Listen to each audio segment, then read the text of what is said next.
Jha, do you really think? I mean, I know that the Congress didn't feel too kindly towards PV Narasimha Rao. Everybody knows that in this country because when he passed away, even his dead body was not allowed into 24 Akbar Road. So people know the distaste and the dislike for PV Narasimha Rao that the Congress has had.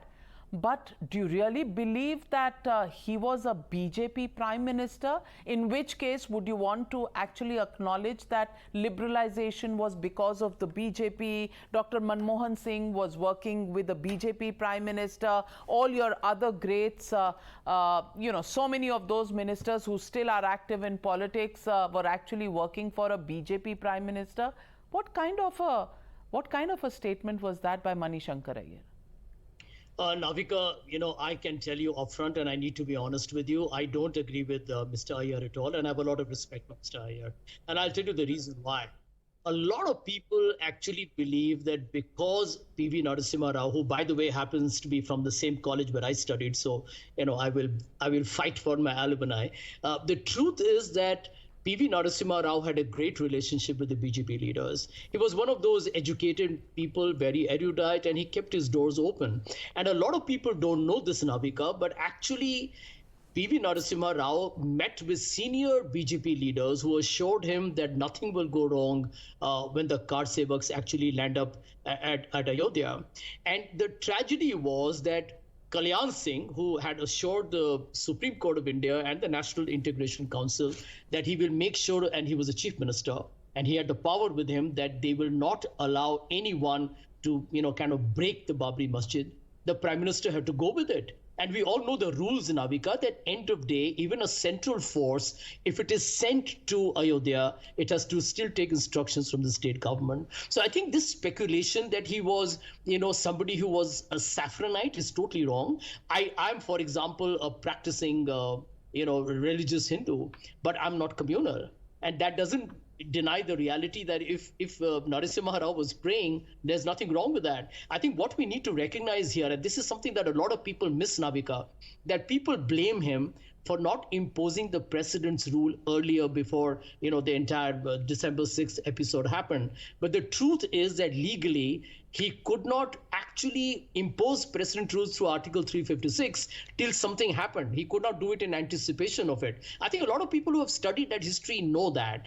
But I do recognize that people within the Congress suspect him of being, a soft Hindutva kind of a guy. But you're only giving half the truth. When he says that Narasimha Rao said that this is a Hindu country, then Gaurav Bhatia, Mr. Kamal Nath said it a few days ago. He said in a country where 82% of the population is Hindu, it is a Hindu country. So what was Kamal Nath saying? Was it different from what Narasimha Rao said? And why does the Congress not label Mr. Kamal Nath as a Hindu communal leader, but Narasimha Rao was?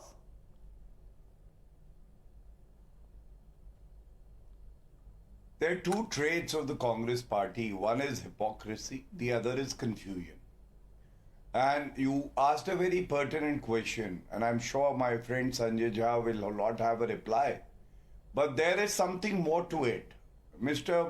Shankar Aiyar will not speak without instructions. Words might belong to Shankar Aiyar, but the thought process, the ideology to insult non-Gandhi Parivar PMs from the Congress emanates from Sonia Gandhi and Rahul Gandhi. And be it Narasimha Rao or Manmohan Singh, the Gandhi Parivar doesn't want that their legacy should be taken forward. So, belittle them, make charges, especially for a person who's not there to defend himself. Second, is it also not a classic example of appeasement politics? We all know about the elections that are around the corner. 5 important states and the Lok Sabha elections. By saying all this, that Narasimha Rao ji was instrumental in ensuring that the Ram Mandir cause is taken forward, they're again trying to appease a particular community. And I want to ask, have they taken this stand earlier? Rather, I remember the plenary session recently held, and Avika, the newspaper ad also showed Narasimha Rao ji So if Narasimha Rao is so communal, why was his face there? And what do you have to say about Mr. Dr. A.K. Dr.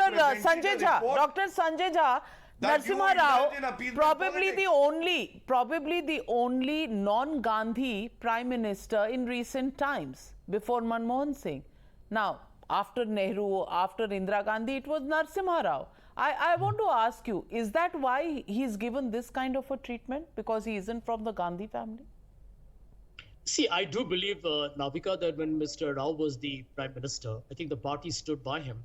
And you're absolutely right. The liberalization story, the credit is given to Dr. Manmohan Singh. Yes, he was the finance minister, but he would not have been able to do it if the prime minister did not kind of give him the green signal to go ahead with those ambitious reforms. The other part, which is important, and I think Shankar Aiyar has probably missed it out, that the Places of Worship Act, which is being discussed today in the light of the Gyan Copy, kind of controversy, you'll find that that was brought in by PV Narasimha Rao to ensure that the BJP would not politicize other religious, monuments. And more importantly, dismissed, by the way, several BJP-led governments thereafter.